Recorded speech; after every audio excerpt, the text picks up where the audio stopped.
Welcome, colleagues, to the 106th meeting of the Subcommittee on International Human Rights and the beginning of our 6th annual Iran Accountability Week.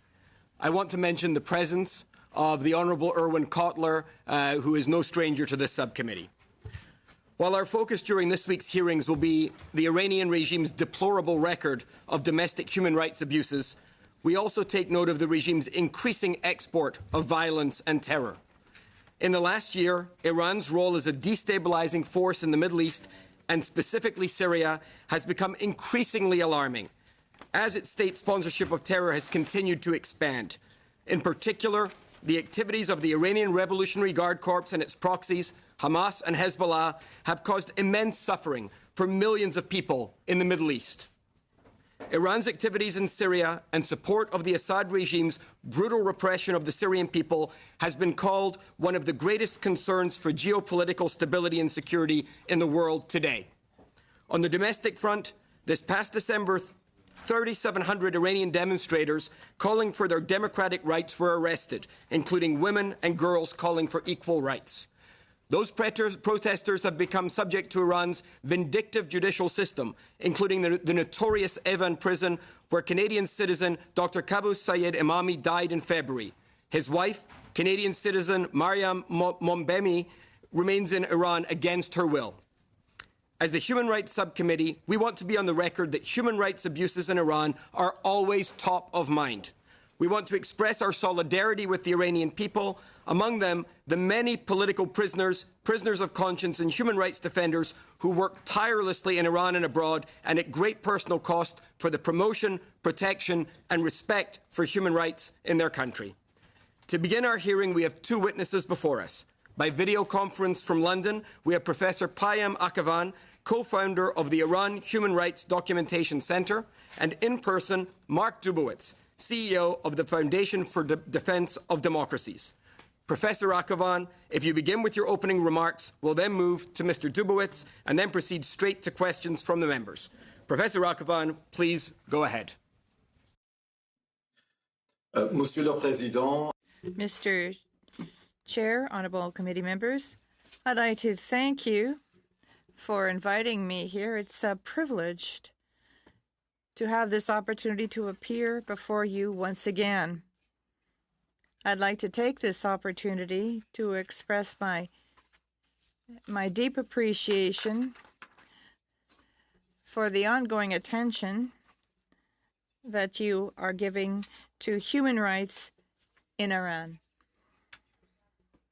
May 1960, the first International Conference on Human Rights adopted the Tehran Proclamation, where recognizing that civil and political rights and economic and social rights are indivisible. A decade later, in 1979, the Islamic Revolution promised freedom and prosperity for the poor and the dispossessed. It promised the religious masses social justice and an end to corruption. This is an important point of departure in understanding the far-reaching significance for democratization and human rights of the widespread protests across Iran beginning on December 28th of last year. The thousands that poured onto the streets of villages and towns and cities across the country are the same impoverished masses that the Islamic Republic claims to have liberated from tyranny. The July 2015 nuclear deal concluded in Vienna lifted crippling sanctions against Iran.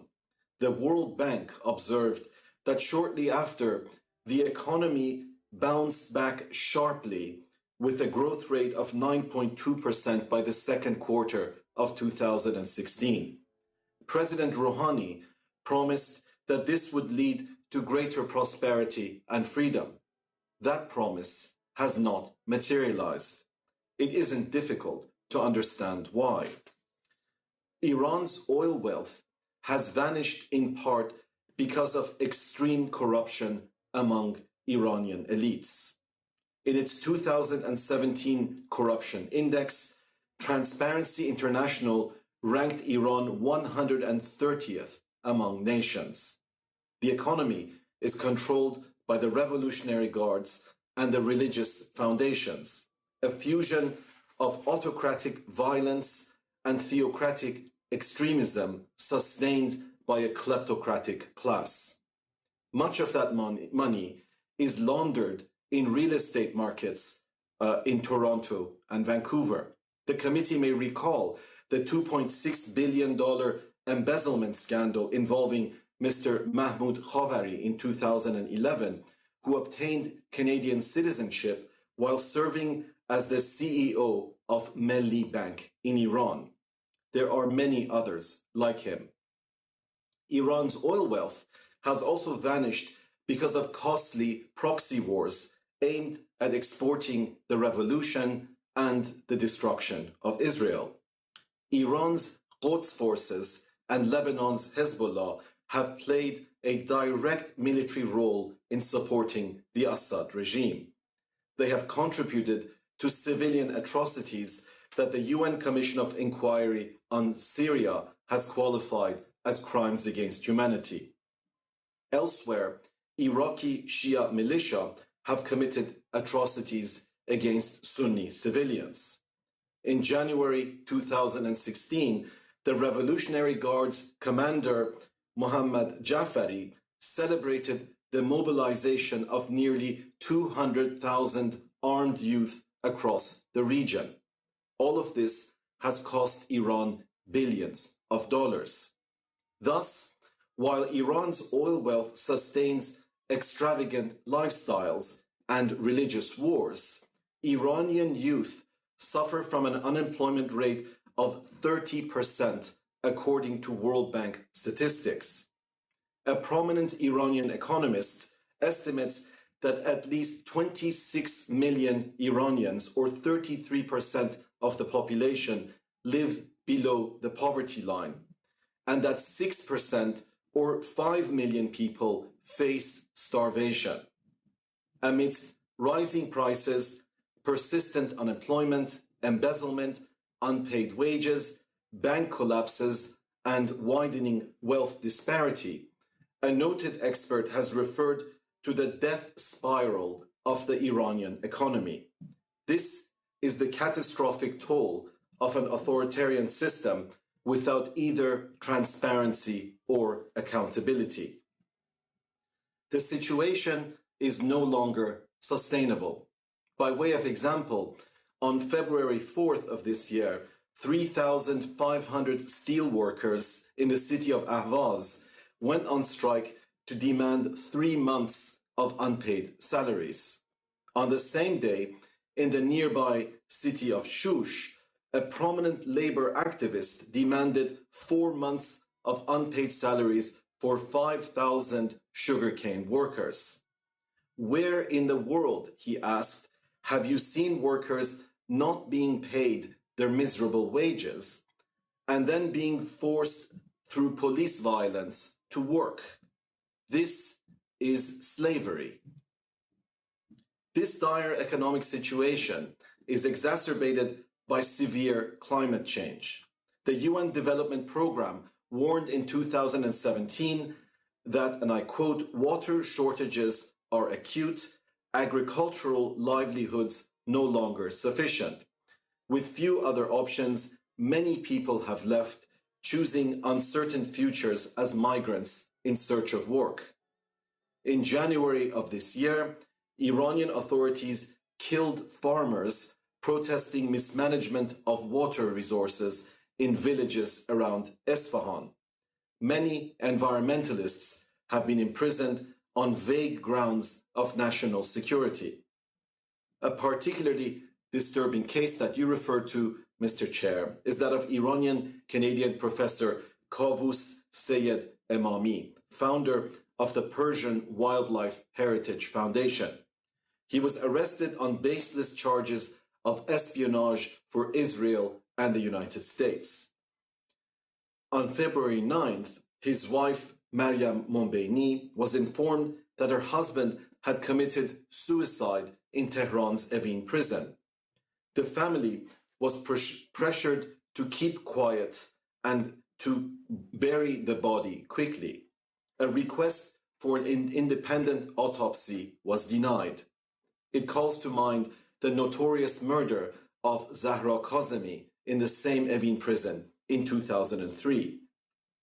On March 8th, his wife was detained at Tehran airport and denied the right to leave Canada together with her two sons. This is how the Iranian regime deals with a grieving widow. Iran's dysfunctional judiciary has been at the forefront of punishing the innocent while rewarding the guilty. Iran's execution binge continues unabated. The Iran Human Rights Documentation Center has compiled a list of at least 524 executions in 2017, mostly public hangings, including death sentences against juveniles. Numerous dissidents continue to be imprisoned and tortured solely because of their religious or political beliefs. Even senior Islamic clerics, such as Ayatollah Burujerdi, who calls for the separation of state and religion, are silenced and persecuted. Meanwhile, a culture of impunity prevails for the leadership's many crimes. Just yesterday, on April 30th, a report by Amnesty International and Justice for Iran produced new evidence, including satellite imagery, photo and video analysis, demonstrating that the Islamic Republic has deliberately and systematically destroyed mass grave sites where at least 5,000 leftist political prisoners were secretly buried following Ayatollah Khomeini's fatwa for their mass execution in 1988. The members of the so-called death commissions that sent them to the gallows included Mustafa Pur Mohammadi. In 2013, he was appointed Minister of Justice by President Rouhani.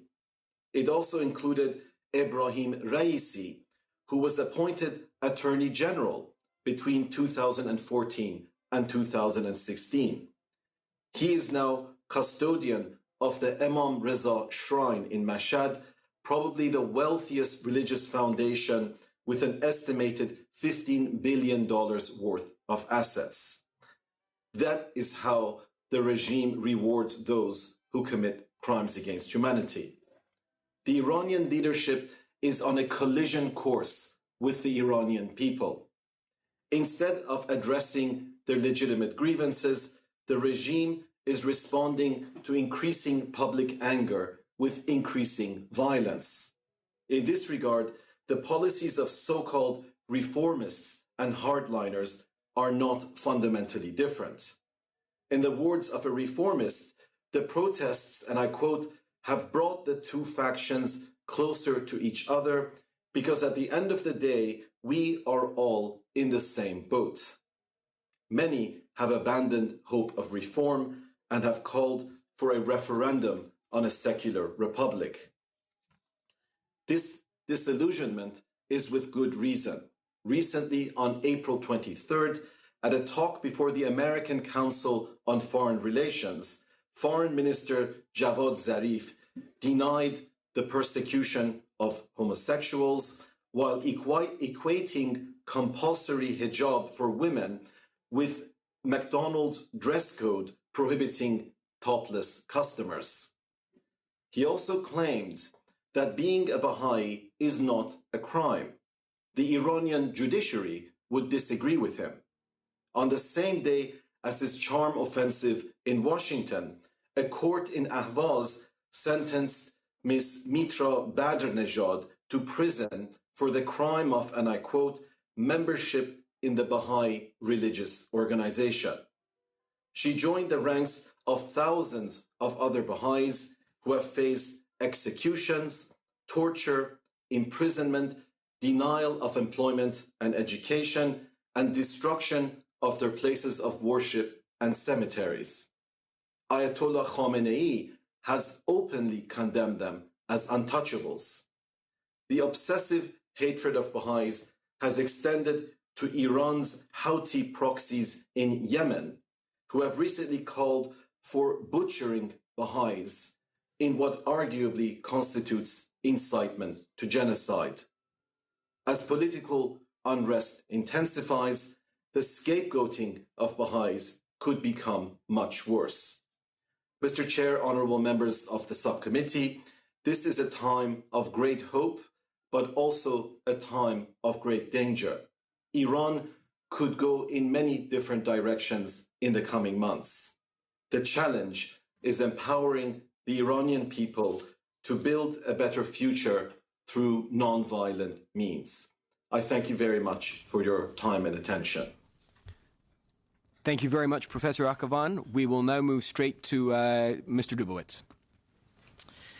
Thank you very much. Chairman Levitt, distinguished members of the committee, thank you for inviting me to testify, and it's a real great honor to be testifying with Payam, whose courageous work I greatly admire. I applaud the committee for holding Iran to account for its pure human rights record, especially at a time where the world seems obsessed with Iran's nuclear agreement and the happenings in Washington. That human rights record lies at the root of the regime's destabilizing behavior across the region and its threat to the world.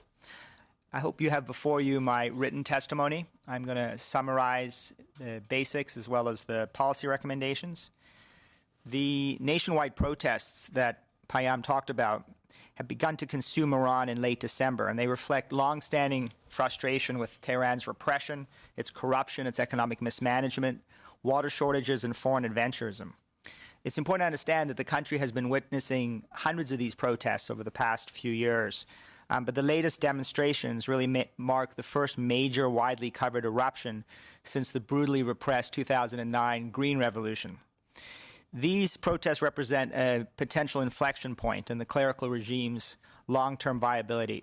The protesters have not only challenged specific policies, but they're challenging the government's very legitimacy as a representative of the Iranian people.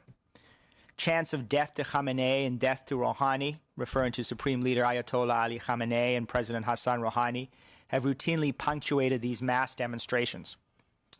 The uprising also highlights the broken promises of President Rouhani, who rose to power in 2013, and his re-election last year came with repeated pledges to end the regime's long-standing domestic repression.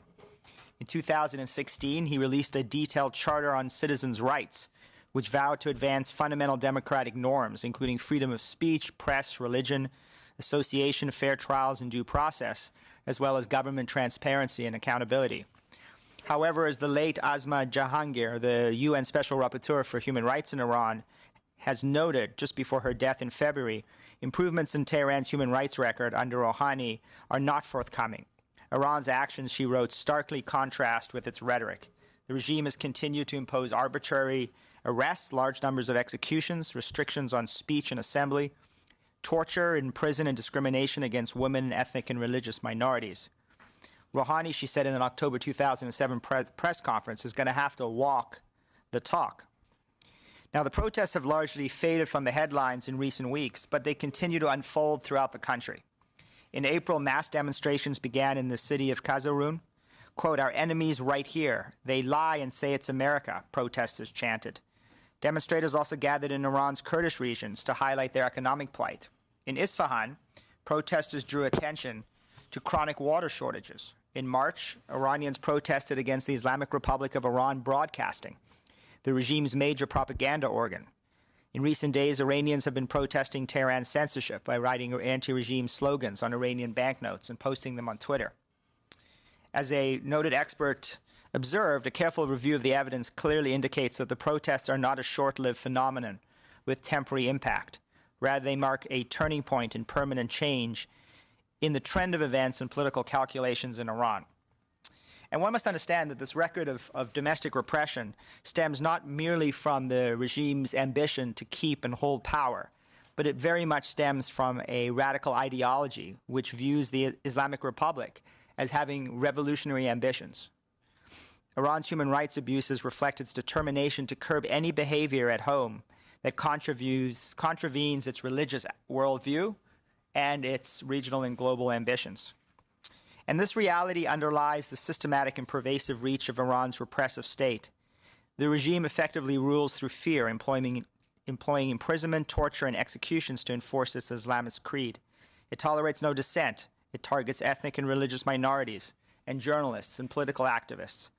It seeks to control the public square by restricting internet use, particularly social media. It arrests Iranians simply for criticizing their leaders online, and it dramatically limits the role of women who face a range of discriminatory laws. At the heart of this discrimination is Iran's Islamic Revolutionary Guard Corps, the IRGC. This is the regime's Praetorian Guard. When Iranian citizens protested in 2009 and 2017, it was the IRGC that arrested and killed demonstrators. The IRGC, created in 1979 to defend the Islamic Revolution at home and abroad, can incarcerate virtually anyone, anytime, for any reason, without consideration for human rights.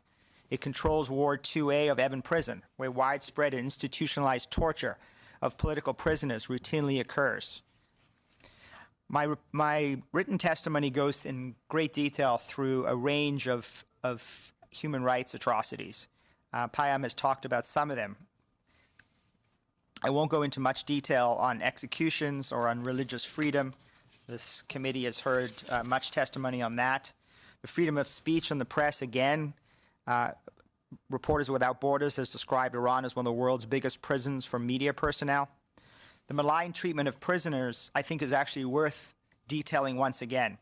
They face horrific treatment in prison, marked by torture, poor sanitary conditions, and the denial of access to medical care.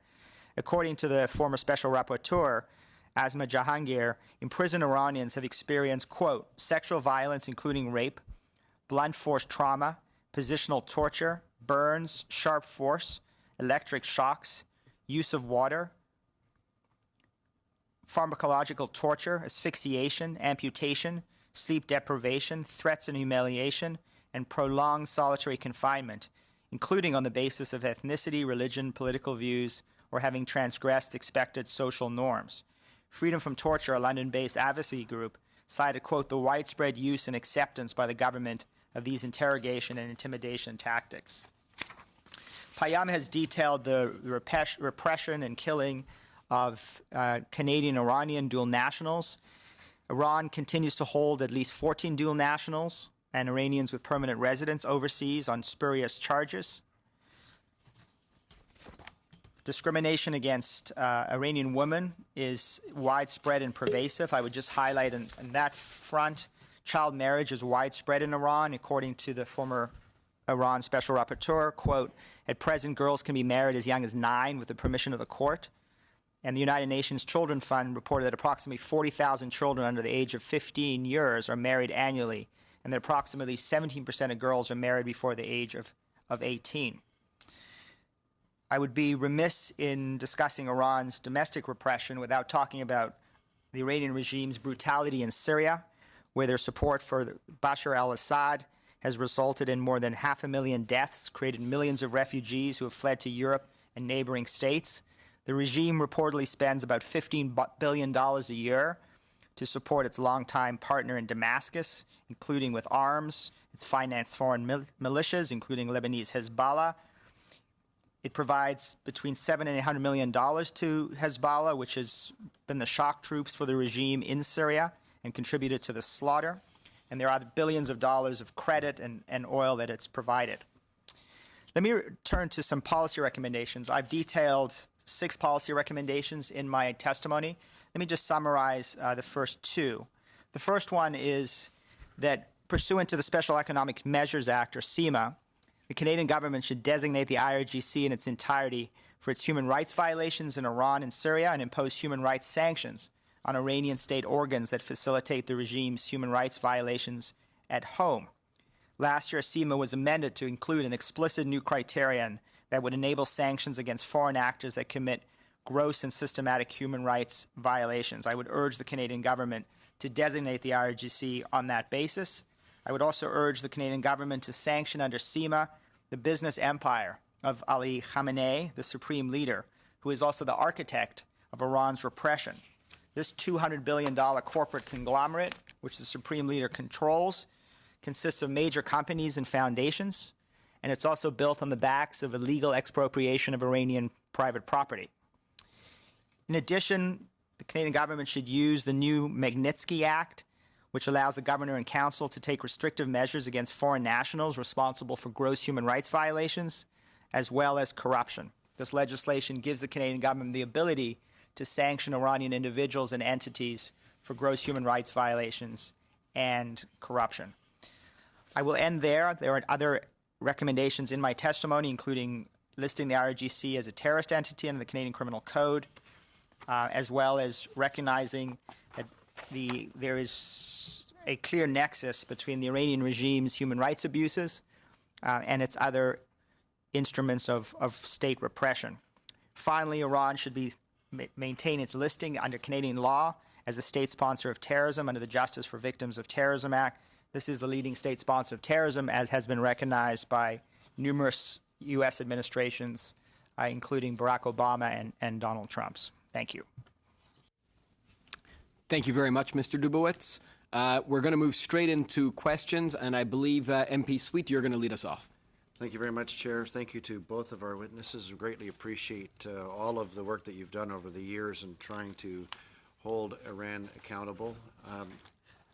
So if someone who is unfamiliar with this situation was listening to this, knew that this was Iran Accountability Week, and just listened to both Professor Akhavan's testimony and yours, Mr. Dubowitz, and heard this long list of forced labor, corruption, human rights violations, lack of religious freedom, illegitimate incarcerations, torture, murder, exportation of terror, even destroying the graves of people that they killed themselves, why would any country deal with Iran as a legitimate state? Well, sir, I think the answer is implicit in your question. I mean, look, the reality is we do deal with our enemies as well as our friends, but we should deal with our enemies with a clear-eyed view of the nature and gravity of the Iranian threat, the Iranian regime threat. And the Canadian government, as well as allied governments, have a range of tools in order to try to change the conduct of this regime. But I think, as Payam has said, the Iranian people themselves have lost faith in the ability of this regime to reform itself. We certainly, as an international community, need to use all our instruments of sanctions and other instruments of national power to try and affect the conduct of this regime. But I fear so far we've been a failure. We haven't actually changed the conduct of this regime. It's become more brutally repressive at home and more aggressive and bloody abroad. And so I am here asking the Canadian government, and certainly asking you parliamentarians, to ensure that the Canadian government does not let up on any of the tools that it has at its disposal in order to fundamentally change the nature and character of this regime. Of course, the government did let up, as did many other nations, and remove sanctions. And the testimony here today was that the economy increased substantially. And could you, I'd like your opinion on this. Now, do you think that was part of the reason why the Iranian regime was able to actually finance such a broad expansion of their exportation of terror through Iraq over to Syria, now collaborating with Hezbollah in Lebanon and threatening the Gulf states? Whoever would like to respond to that is great. Professor Akhavan? I will let Mr. Dubowitz go, and then I will respond afterwards. Well, I think that's exactly right. I mean, you actually saw a double-digit increase, percentage increase in the Revolutionary Guard's budget right after the Joint Comprehensive Plan of Action was agreed to. And there's no better indication of the regime's priorities than looking at its formal budget, which showed a prioritization for the Revolutionary Guards, the most repressive element of the Iranian system. Not to mention this entire off-the-books budget. I mentioned part of that, which is run by the Supreme Leader, called the execution of Imam Khomeini's order, which is this $200 billion conglomerate, which was built on the backs of Iranians. They actually illegally expropriated Iranian private property to build this real estate empire. And so there's no better indication of the Iranian regime's priorities than what they did after the JCPOA, where with over $100 billion in oil revenue, access to oil markets, and now a expanding economy, They prioritize the Revolutionary Guards, Bashar Assad, Hezbollah, the slaughter abroad and the repression at home over the economic needs of their people.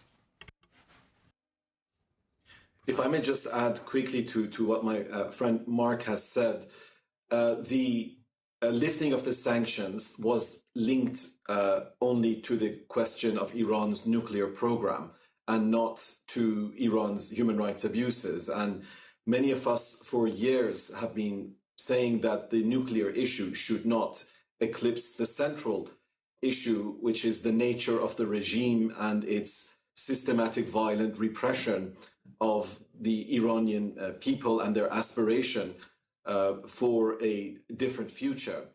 As I said in my testimony, the infusion of cash, which resulted with the lifting of the sanctions, has been diverted to all the wrong places, which explains why people no longer believe the promises that they were given by President Rouhani, that with the lifting of the sanctions, things would get better. There's a downward spiral, which is only going to get worse. And I would like to echo what Mark has said about the importance of targeted sanctions, of going after those centers of economic power, the Revolutionary Guards, the religious foundations, which I refer to my testimony, that sustain the regime. And we need to understand the inextricable relationship between both the theocratic and kleptocratic aspects of the regime. There is an economic mafia which also controls the security apparatus, and only by going after those specific targets can we empower the Iranian people. Just a last quick question. Both of you mentioned the Quds Force, the Revolutionary Guard, but the other dirty little secret that usually does the cleanup, and that's a facetious term, is the Basij. You didn't mention the Basij. What's happening with that force right now that usually terrorizes their own citizens during protests, etc.? Well, the Basij are basically the plain clothes thugs of the IRGC, and they are really an extension of the IRGC, just a different means of repression. And if I may just add to what I'd said earlier, that if we're really concerned about these concentrations of wealth and their impact on the Islamic Republic, we should also look into our own backyard. There are billions of dollars of dirty money right here in Canada, in our real estate markets in Toronto and Vancouver. There are many, many insiders that have made Canada their home without any questions being asked. And that has certain consequences. And one of those also is that these groups are buying influence and are very busy trying to whitewash the Islamic Republic's appalling human rights record. So I think that we need to clean up our own backyard as well as trying to project certain policies on the global stage.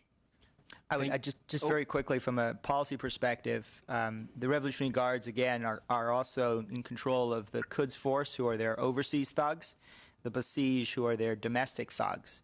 And all the more reason why the Canadian government should designate under CIMA the Revolutionary Guards in their entirety for human rights abuses, both human rights abuses at home against Iranian people and the gross human rights violations that the Quds Force and the Revolutionary Guards are responsible for abroad, including but not limited to the slaughter that's taking place in Syria. Thank you very much. We're now going to move to MP Khalid, please. Thank you, Chair, and thank you to the witnesses for your testimonies today. You know, one thing that really irks me and really frustrates me is a state or an organization telling a woman what she can or cannot wear, who she can or cannot marry, what age she marries, basically treating them like chattel.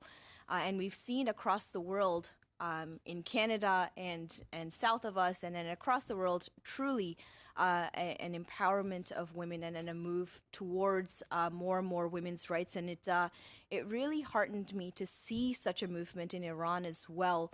In a protest that happened in late last year. Can you tell me what was the impact of that protest, Mr. Dubowitz, if I may, for women on the ground? Whether it helped them in terms of feeling more empowered, in terms of being more part of society, etc. Then and what consequences did they face as well on the ground? Sure. Iran's discrimination against women is clearly something that has provoked a serious backlash from Iranian women, and I think you've highlighted exactly one such incident when on December 27th, a woman, Vida Movahed, waved her white hijab from a stick on a busy Tehran street, and she was arrested. She was a 31-year-old mother. That gesture went viral on social media. Many other Iranian women actually and men followed her lead in removing their hijabs. And then since then, Iranian authorities have arrested 30 women for refusing to wear the hijab in public. And in April, there was a particularly notorious video that went viral that showed Iran's Basij, their domestic morality police, assaulting a woman whose headscarf only covered her hair only loosely. And I think what was sort of reaffirming about this was the widespread outrage to this social media video from Iranians, women and men, not only in Iran, but outside and worldwide. The Special Rapporteur, Jahangir, has observed that, husbands have an incontestable right to divorce. Married women cannot obtain a passport without permission from their husband. Women in Iran remain unable to pass on their citizenship to their children. Mr. Dubowitz, sorry, you have all of that listed in your brief, and I have read it, and I really thank you. I appreciate that. Appreciate someone's reading it. Thank you. What I want to know is what is really the on-the-ground impact of that? Now, I understand that that President Rouhani signed an executive order to increase the number of women and youth in managerial positions and appointed a woman as a Deputy Minister of Petroleum. What is that relationship between state and women on the ground? Has that actually transpired to some empowerment of women? Has that helped progress women's rights on the ground or not? You want me to answer that?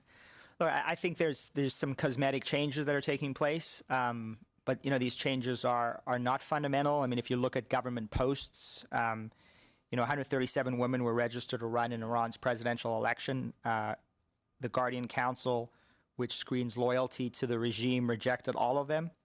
Iran has never allowed any woman to serve on the 88-member Assembly of Experts, and that's the body that's tasked with appointing Iran's supreme leader. So even the institutional changes, the political changes have been cosmetic. The real power centers in Iran are barred to women. And in terms of how this reflects on the ground, I think you've seen the frustration from Iranian women who recognize that Hassan Rouhani has not delivered on these promises, again, despite the rhetoric from his election in 2013. And it is fueling exactly the anger that you're seeing in these hijab protests, as Iranian women are really risking their lives, standing up against the regime and calling for greater freedoms. So I see in the recommendations that you've provided here in your brief that none of them are specific to women or to other vulnerable communities on the ground, specifically women. If I may, then maybe there's an indirect impact of such recommendations for women. Can you highlight those? And if you were to make a specific recommendation, keeping in mind Canada's feminist international development policies and just the way that we conduct ourselves in general, what can Canada do to really provide assistance for the women of Iran in terms of empowering them? Actions such as women's education, which is really shown statistically to be an empowering agent on the ground. So if you can please. Sure. So I think, first of all, merely speaking about these issues repeatedly and obsessively, I think is absolutely critical, because without you and others in the Canadian government highlighting the plight of Iranian women, unfortunately, they will be too often ignored, and particularly ignored as the world focuses on Iran's nuclear program and other malign activity.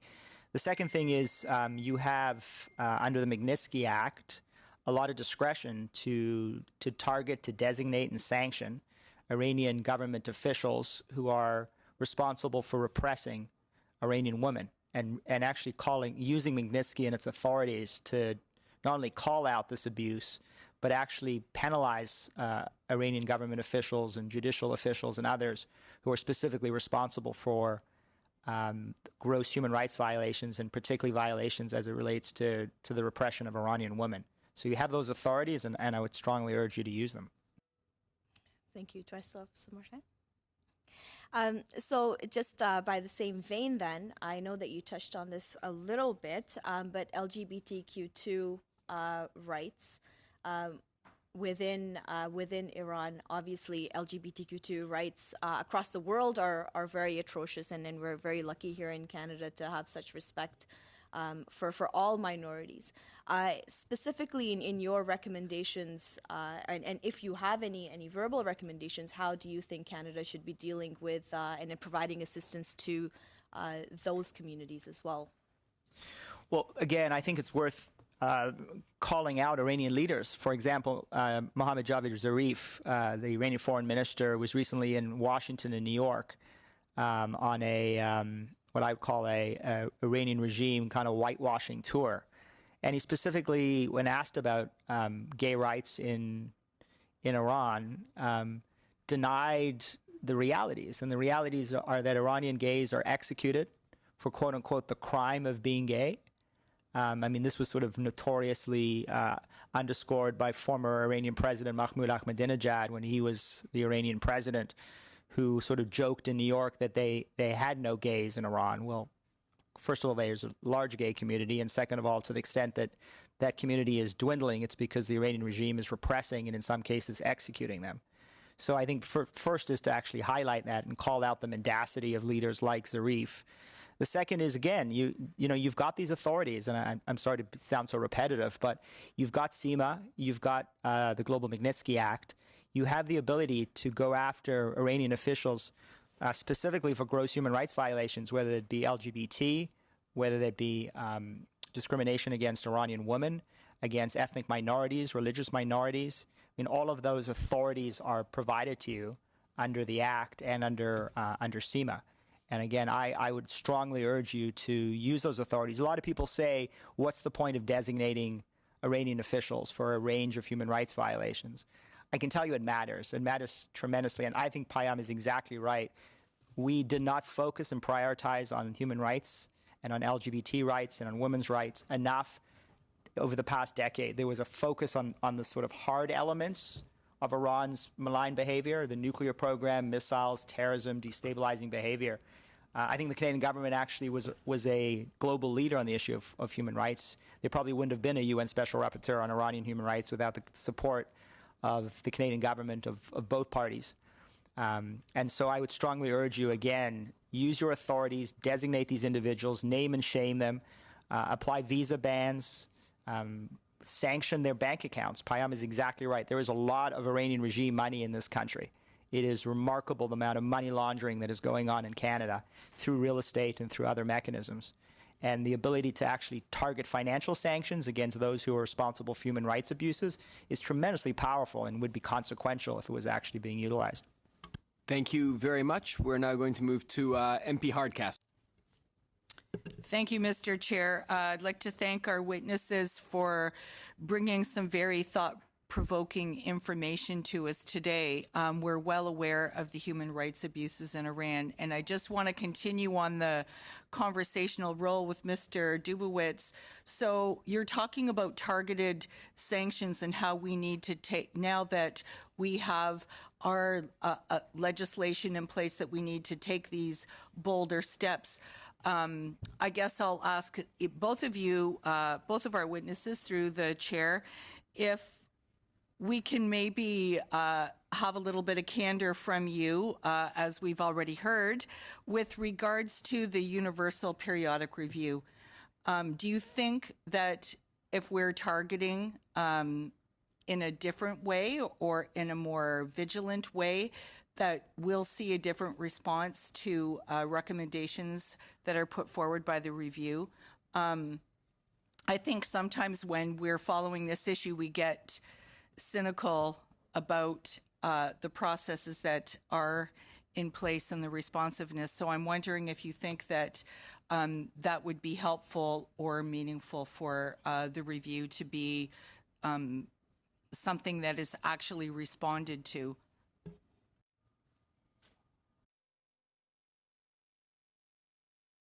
May say something. There is a cost-benefit calculus to human rights violations. Human rights abuses are an instrument by which the regime holds on to power, and an aspect of that power is military force and violence, and another aspect is economic power and privileges of the inner circle. The question is, how can we ensure that abuses exact a cost? So the Universal Periodic Review, I would say, is a sort of a softer, less intrusive means of persuading Iran to improve its human rights records, but targeted sanctions exact a far higher cost. And I think the regime would be much more responsive if it understood, in regard to very specific categories of violations, that they will pay a price and that the price will be very direct and tangible. Just by way of example, Ms. Khalid spoke about women's rights in Iran. Iran probably has the most vibrant feminist movement in the Middle East. Most of our human rights heroes are women. Shirin Ebadi, Narges Mohammadi, who's in prison, Nasrin Sotoudeh. So the issue is not that people need to be educated in Iran, but that women need to be empowered, and they need to know that when they are put in prison because they protest against compulsory hijab or whatever the case may be, that this issue will exact a cost in Iran's pursuit of its diplomatic and economic interests. So I would go back to what my friend Mark has said about targeted sanctions. Yeah, and if I could just flesh that out maybe more specifically. So imagine a woman is put in jail, in Evin prison, for taking off her hijab. And we're able to determine who is actually responsible for that decision, to put her into prison, to torture her, to abuse her. And we identify that individual who's responsible for the repression. So now the question is, well, what do you do about that? Well, there's a name and shame element, which is to call out who this individual is and make sure we broadcast that far and wide. But practically speaking, here are some of the things that we can do to that individual. The first thing that we can do is impose a travel ban. This would be a travel ban that means that individual cannot come to Canada. There would be hopefully a U.S. travel ban. We could hopefully work with our European friends on a European travel ban. The question is, how do you enforce a travel ban and how meaningful it is? If you attach secondary sanctions to that travel ban, then all of a sudden you create a situation where if that individual tried to fly into Ottawa, right, or Washington or Berlin, then those sanctions could be applied against the company that is refueling their plane. How do we know that works? Well, actually, when the foreign minister Zarif landed in Frankfurt, as a result of sanctions, no private fueling company would refuel his plane. This is the foreign minister of Iran. And the German government had to order the German military to go and refuel his plane. So imagine the complications that causes. So you can actually have some real practical impact. I mentioned financial sanctions. I mean, these are men, generally men, who not only want to travel abroad, they want to move their money abroad. They want to move their money into safe havens because they know, given the real-dollar exchange rate, they may become increasingly poor if they keep their money in reals. So they want to do it in U.S. dollars and euros. Well, imagine if as they're moving their money, we target those financial transactions. We freeze those assets. We make sure that they can't launder their money through the Vancouver or Toronto real estate market or real estate markets in Europe and abroad where they're doing this. These are the practical effects of targeted sanctions, and these are the kind of sanctions that you have the authority to actually impose as Canadian government officials that make a real difference.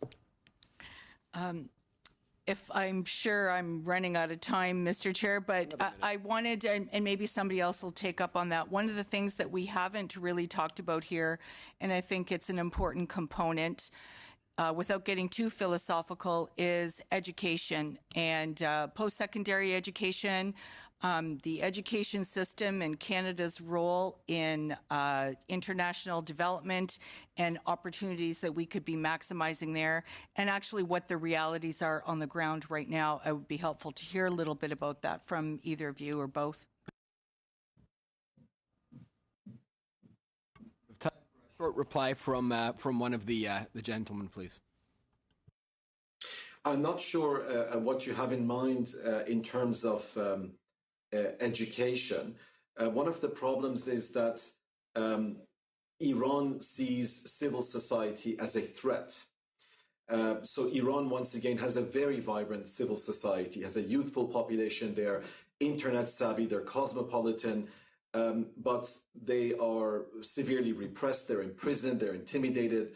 So this is part of the problem, that efforts, development type efforts, all have to be filtered through the Revolutionary Guards, through the religious foundations, and that very seriously circumscribes what can be achieved. We're now going to go to MP Tabera.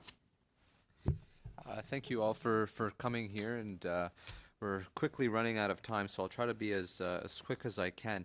Most states that we discuss here in this committee have either been failed states or states with same type of human atrocities that are happening in Iran. But one thing that I notice is different with Iran is that they have it's the largest economy in the Middle East and North Africa.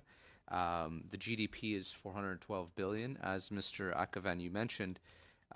With these stats, however, Mr. Akhavan, in your testimony, you said that there's 30% unemployment rate, 33% live below the poverty line. With a country that's doing, compared to the countries that we've studied in this committee, it seems that, and as you mentioned, corruption is very rampant. I mean, this, the funds that I just mentioned right here aren't going to the people, and I think you're seeing a lot of corruption at the top, and with that comes all these human rights abuses. So my question is what can we do as Canada as a state or other states that have engaged with Iran on other talks, for example, the UK, France, China, Russia, and so that's kind of externally, but internally with civil society, how can we start developing more talks so that we can see a lot of these funds directed to the people, and it flourishes the people so that they can have better prosperity in their country? Thank you. That's a very good question for which there is no easy answer. Some years ago, before this subcommittee, I spoke about the Islamic Republic of gangster capitalism, and there is an inextricable relationship between giving economic incentives to religious and security elites and their vested interest in repressing all dissent and ensuring that they maintain power. So the economic situation is a direct reflection of the lack of transparency, lack of accountability, and in the long term, without a democratic transformation, it will be very difficult to persuade the regime not to spend billions of dollars in Syria and Iraq, or to let it go into the pockets of regime insiders. Having said that, I think that there are ways of reaching out to the Iranian people. There are outreach strategies where the Canadian government can invest resources in efforts to empower civil society, and with the age of internet, there are many creative possibilities. Canada can persuade the European Union in particular, which has strong commercial interests in Iran, to raise issues of transparency, accountability. So there are a range of softer and harder measures which could be taken. But I go back once again to the role that Canada has played as one of the biggest money laundering centers for regime insiders. And I think we need to take a long and hard look at how we ourselves have been accessories to this extreme corruption and take measures against it. I'll pass on my remaining time to Mr. Fradiskatos, but before I do, I just think external and internal measures, the pressures would put a lot of pressures on the regime, and I think that's how we can move forward on that. Thank you very much, Mr. Dubowitz. My question is for you. I, like all my colleagues around the table, share a real concern about the human rights situation in Iran, but I'm also concerned when the argument is made that regime change ought to be the focus in Iran. We have seen what regime change meant in Iraq in 2003, what it meant for the people of Iraq from a human rights perspective, but also the wider region. I wonder if you could comment on the following. You wrote, along with Rael Mark Garrick for Bloomberg a few years back, this is what you said, and I quote this also in light of the fact that you're counseling the Canadian government to take a stronger approach when it comes to imposing sanctions on Iran. You said as follows: if we are going to pursue tougher international sanctions against Iran, and we should, the goal should be regime change in Iran, not stopping proliferation. In fact, regime change would make the idea of an Iranian bomb far more tolerable. I wonder if you could explain what you mean by that. Sorry. So when I talk about regime change, I talk about the regime change that Payam was talking about. And I don't mean to interrupt you, but to be clear, you've advocated for regime change in a number of forums, for the Wall Street Journal, Slate, many times, Ynet News. Well, I can give a whole list. Okay, well, there's we can more. talk afterwards. Okay. There's a whole long list. Of course, because at the end of the day, the only hope for the people of Iran and the only hope for the security of the region and the only hope of mitigating the nuclear and missile threat to our homeland is that there has to be the end of this regime. And that's not just me saying that. That's many Iranians saying that. And so I subscribe to the Shirin Ebadi view of regime change, which was articulated in Bloomberg, actually, a few weeks ago when the Nobel Prize laureate and human rights lawyer said there can be no regime transformation, there can only be regime change. And what she called for is a secular constitution. She called for a referendum to get rid of the office of the supreme leader. And she made it very clear that Hassan Rouhani and Javad Zarif, the so-called moderates, are incapable of actually bringing about the kind of positive changes for Iran's people. It's 2 p.m. I don't mean to interrupt, but do you not see how advocating for regime change and pushing that, I mean, you ignore the view, with all due respect, sir, that regime change would not even arguably, almost certainly, completely destabilize Iran, pose all sorts of terrible human rights consequences for the people of Iran and for the wider region. So in counseling the Canadian government, no, but sir, I think you're stronger. Just hold on. Yeah. To impose stronger sanctions on Iran, you're actually advocating, because of your arguments that we've seen, you're advocating that Canada come on board with a view to replacing the regime in Iran, which to me is quite concerning, because if Canada was to go down that path, we would see the entire region destabilized. And I mean, we're focused on human rights here. Human rights would really be undermined. So. Can I try answer? Of course, go ahead. I'm quite curious. So I think you have a conception of regime change, understandably so, of sort of 500,000 mechanized U.S. troops invading Iran to take down the regime. I don't support that form of regime change. I oppose the Iraq War, and I would oppose an Iran war of U.S. invasion. I support the change of the regime, as Shirin Ebadi, a Nobel Prize laureate, supports it. I support the change of regime that hundreds of thousands of Iranians who are on the streets over the past couple of months have actually called for. I support a peaceful transformation and a peaceful... Military strikes at all? Because you've written in favor of military strikes. Of Iran, I like Barack Obama and Bill Clinton and other presidents. If the Iranian regime were to dash to a nuclear weapon and we had no way to stop it except using military force, I would absolutely recommend that we use military force to stop an Iranian dash to a bomb. I assume you would too as well, sir. I mean, you probably would deny. In favor of Iran having a nuclear weapon. Well, so then you like me would support as a last effort, if the Iranian regime and nothing else worked, and we had no other ability to stop a bomb, you would support military strikes as well. But we're not talking about military strikes against Iran's nuclear facilities and a dash to a bomb. we're talking about the question of regime change. And as I said, I support a change in the regime, a peaceful change in the regime, in the way that Shirin Ebadi and hundreds of thousands of Iranians support, which is a constitution, a peaceful constitution, a secular constitution, the end of the supreme leader as an office, as a man who is responsible for brutal repression at home and gross human rights violations abroad. And I think if I take your argument to its logical conclusion, what you're actually saying is, if we have a brutal regime, we should do nothing to change it. We should leave it in place. You misunderstood my argument entirely. With that, we're right short on time, but we've got a minute and a half left for MP Anderson. Wish we had more time to talk about this, but just one question then. You've talked quite a bit about Canada's role in financing and Iranian investment in Canada, and this is going to be asked in a neutral fashion deliberately, but I'm just wondering, is there anybody in Canada that stands out as being most active in handling those investments that we might consider talking to, inviting in as a witness to this committee?